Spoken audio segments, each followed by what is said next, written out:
अब इन ज्ञानों पर बड़ा प्रश्न उठाया लोगों ने, और जब प्रश्न उठाया तो हमारा तीसरा हिस्सा वेद का आया।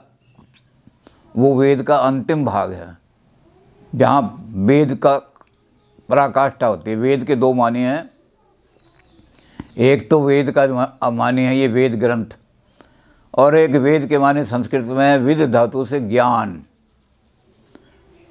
तो दोनों तरह से हम देखते हैं, जो हमारे वेद ग्रंथ हैं वो भी जहाँ जाकर के एंड होते हैं, और जो ज्ञान है मनुष्य का, उस ज्ञान का भी एंड कहाँ है।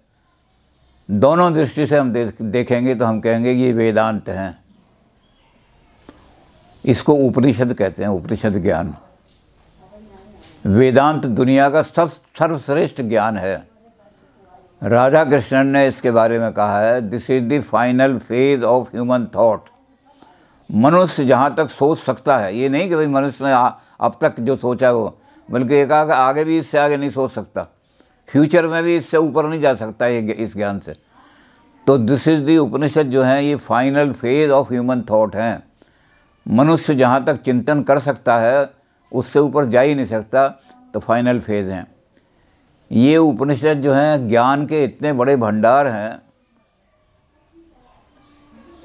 कि इनका उपनिषद का तर्जुमा सबसे पहले कराया दारा शिकोह ने फारसी में, और फारसी के द्वारा फिर ये ग्रीक और लैटिन में चले गए, क्योंकि अरब के द्वारा होते हुए यूनान से जाके मिल गए। लैटिन में भी इनका नाम यही रखा गया, सिर्फ छा की जगह खा कर दिया गया, औपनिषद। लैटिन भाषा में इनको औपनिषद खा है, वो उपनिषद है। तो जब उस औपनिषद को, लैटिन भाषा के को, एक फ्रांस के बहुत बड़े बहुत ऊंचे फिलोसफर ने पढ़ा।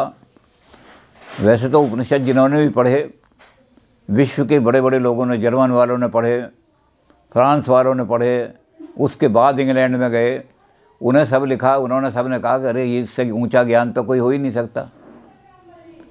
लेकिन जो फ्रांस में गए तो वहाँ एक बहुत बड़े दार्शनिक थे जिन्होंने यूरोप के दर्शन को प्रभावित किया। उनका नाम था शोपेनहावर। शोपेनहावर के पास जब ये उपनिषद गए, लैटिन भाषा में गए थे, उसने कहा इनका फ्रेंच में भी अनुवाद करो, जर्मनी में भी करो। तो उसने कहा कि ये उपनिषद जो है, this is the solace of my life and solace of my death. ये जीवन में भी मुझे शांति प्रदान करेंगे, इतना ज्ञान है, और मरने के बाद भी मेरी आत्मा को शांति देने वाले ग्रंथ हैं। और कोई ग्रंथ दुनिया में नहीं है जो जीवन और मरण दोनों के बाद शांति दे सके। तो जब शोपेनहावर ने उपनिषद के बारे में ये बात कही तो सारी दुनिया जाग उठी। उन्होंने जल्दी जल्दी उपनिषदों को पढ़ना शुरू किया, ज्ञान शुरू हुआ। और पढ़ने के बाद जर्मनी में जब ये पहुँचे तो जर्मनी में कर दिया फाइनल फेज करके। वही बात कह दी जो आज राधा कृष्णन कह रहे हैं कि कोई थिंकर इससे ऊंचा थिंकिंग नहीं कर सकता। इस उपनिषद को ही लेकर के हम डिफरेंट स्कूल ऑफ थॉट पैदा कर सकते हैं, आइडियलिज्म पैदा कर सकते हैं, रियलिज्म पैदा कर सकते हैं, कुछ भी हो। लेकिन इससे आगे हम कोई स्कूल पैदा कर ही नहीं सकते थिंकिंग का। तो जर्मनी वालों ने कहा कि सारा उपनिषद हमारे बस का नहीं है, अलग अलग इसको, कोई इसको सब्जेक्टिव आइडियलिज्म बना लो इसमें से, कोई इसमें से ऑब्जेक्टिव आइडियलिज्म निकाल लो, कोई इसमें से प्रैग्मेटिज्म निकाल लो, ये सारी चीज़ें, कोई इसमें ब्रिटिश आइडियलिज्म निकाल लो। तो इसमें से निकल तो सकते हैं, लेकिन ये सारा ग्रंथ जो इतना बड़ा है कि इसका समावेश करना हम अपने दर्शन में संभव नहीं है। तो उपनिषद ज्ञान के भंडार हैं। अब ये उपनिषद का, जैसे हम कल देख रहे थे कि उपनिषद वो हैं जो गुरु के चरणों में बैठ करके ज्ञान प्राप्त किया था। उपनिषद, उपनिषद, उप निकट, नि माने नीचे और सद माने बैठना। लेकिन निषद के और अर्थ हैं। निषद का अर्थ ही होता है, सद का अर्थ ही होता है ले जाना, परम सत्य की ओर ले जाने वाला ज्ञान, गुरु के चरणों में बैठने वाला ज्ञान, और आत्मा को शांति देने वाला ज्ञान। इसके तीन अर्थ लोगों ने निकाले हैं उपनिषद के। शरीर को शांति देने के लिए आदमी संसार के सुख प्राप्त करता है, बड़े बड़े सुख प्राप्त करता है, लेकिन वो सुख जो होते हैं वो क्षणिक होते हैं सारे।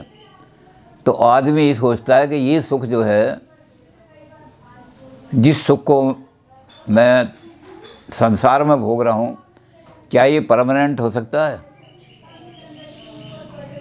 क्या ये सुखद ऐसा हो सकता है? अब ओशो की जिस किताब को सबसे ज़्यादा लोग क्रिटिसाइज़ करते हैं, संभोग से समाधि, वो इसी बात को कह रहा है कि सेक्स का जो आनंद है वो आदमी को सबसे बड़ा शारीरिक आनंद देने वाला है, सेक्स का आनंद। लेकिन आदमी ये सोचता है कि सेक्स का आनंद तो 15-20 मिनट आधा घंटे में ही ख़त्म हो गया, तो क्या इस आनंद को मैं परमानेंट बना सकता हूँ कि 24 घंटे बिल्कुल ख़त्म ना हो ऐसा आनंद? तो उपनिषद ये कहते हैं कि ऐसा आनंद ब्रह्म ज्ञान से मिलेगा आपको। वो ब्रह्म ज्ञान हम देते हैं, उपनिषद देगा। तो शांति का अर्थ जो है वो तीसरा, कि शांति 10-20 मिनट के लिए शांति मिले, ये शांति नहीं है। ये तो हमारे जो कवि लोग हैं वो कहते थे कि हयात नारे जहन्नुम में जब झुलसती हो, तो करार कुछ तो मिले आर्जी करार सही। जिसका जीवन इतना दुखी हो गया हो कि नरक की अग्नि में झुलस रहा है, तो उसे परमानेंट आनंद कैसे मिलेगा ये तो हमें पता नहीं। इसलिए थोड़ी देर के लिए, आधा घंटे के लिए, 2 घंटे के लिए, तो इसलिए कहते हैं शराब का एक प्याला लो तो कम से कम 2 घंटे तो आनंद मिल ही जाएगा। तो वो शराब के प्याले में जो आनंद खोजते हैं, उपनिषद कहते हैं इस आनंद को परमानेंट कर दो। ये आपका एक 24 घंटे नहीं, बल्कि जब 100 साल भी आप जिए तो 100 साल आप आनंद से जिए, आपको आनंद मिल जाए। तो उस जीवन के आनंद को परमानेंट बनाना वाला जो है ये उपनिषद ज्ञान है।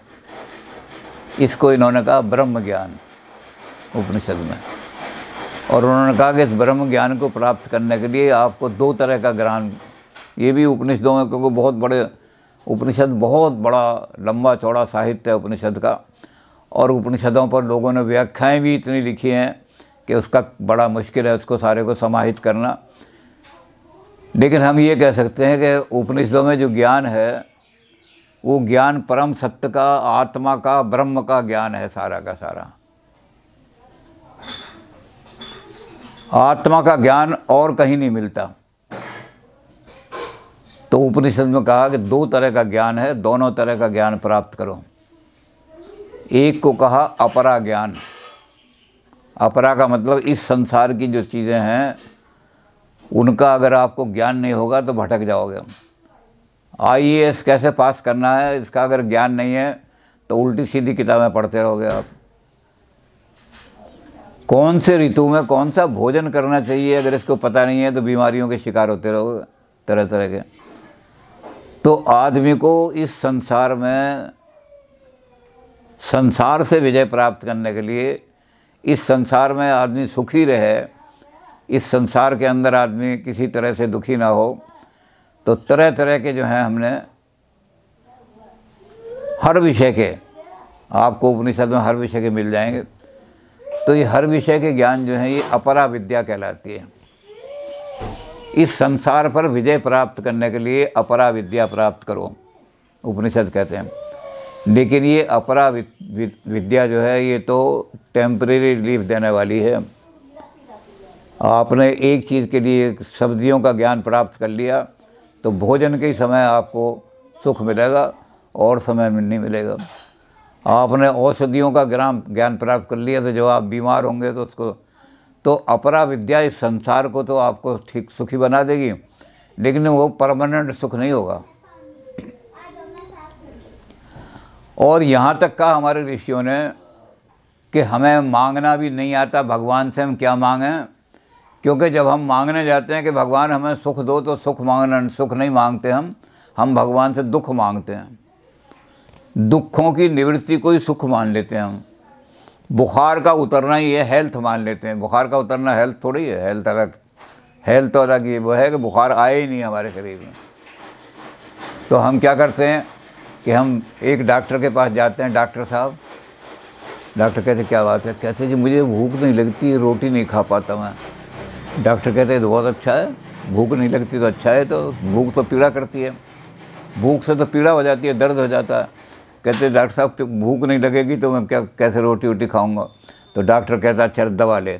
तो पहले हम क्या करेंगे, पहले हम दुख मांगेंगे उससे कि हमें जितना ज़्यादा दुख होगा उतना ही हम रोटी का आनंद ज़्यादा लेंगे, जितनी बढ़िया भूख लगेगी उतना ही हम भोजन करेंगे। तो हमारे जो ऋषि हैं वो कहते हैं या वेद, कोई सबसे बड़ा आनंद आदमी को सेक्स में मिलता है, और एक आदमी सेक्स से नपुंसक हो गया, वो डॉक्टर के पास जाता है, कोई ऐसी सेक्स की ऐसी दवाई दो सेक्स को एंजॉय कर सकूं। तो कहते हैं सेक्स की अगर तुम्हें इच्छा ही नहीं होती तो बड़ा सुख है, आप तो अजीब बस सेक्स एंजॉय नहीं किया तो जीवन क्या एंजॉय किया। तो ऐसी जिससे बड़ी तीव्र सेक्स की इच्छा हो, और इतनी तीव्र हो कि अगर सेक्स को संतुष्ट ना कर सका तो मर्डर भी कर दूं किसी का। तो डॉक्टर से हम क्या मांगने गए? दुख मांगने गए, सुख नहीं मांगा हमने। ये दुख की जो निवृत्ति है थोड़ी देर के लिए हो जाती है, और जब दुखों की आत्यांतिक निवृत्ति, के दुख आए ही नहीं, जीवन में दुख आए नहीं हमारे, तो उसे कहते हैं दुखों की आत्यांतिक निवृत्ति। वो जब मिलेगी आपको जब आप इस दुनिया के ज्ञान से ऊपर उठ जाएंगे, जब आप परम सत्य का ज्ञान प्राप्त करेंगे। तो उसको उपनिषद में कहा परा ज्ञान, परा विद्या। तो संसार में मनुष्य को इस संसार को जीतने के लिए अपरा विद्या का ज्ञान होना चाहिए, और इस संसार के सुखों से ऊपर उठ करके परमानेंट सुख प्राप्त कर। इसलिए दो शब्द प्रयोग किए इन्होंने, उपनिषद वालों ने, एक किया सुख और एक को किया आनंद। आप सुख के पीछे भागते हैं जो क्षणिक है, आनंद की इच्छा नहीं करते। अगर आनंद लेना है तो उपनिषदों की तरफ आओ, ये उपनिषद आपको ऐसा ज्ञान देंगे जो आपका सारा जो है दुखों की आत्यांतिक निवृत्ति हो जाएगी। तो इसीलिए कहा गया कि सुख उपनिषद जो है ये तो सबसे बड़ा हाईएस्ट ज्ञान है दुनिया का। अब इस हाईएस्ट ज्ञान में बहुत सारे हमारे ऋषियों ने जो प्रश्न किए हैं, उन प्रश्नों का अगर हम वर्णन करने लगे, लेकिन अलग अलग हैं।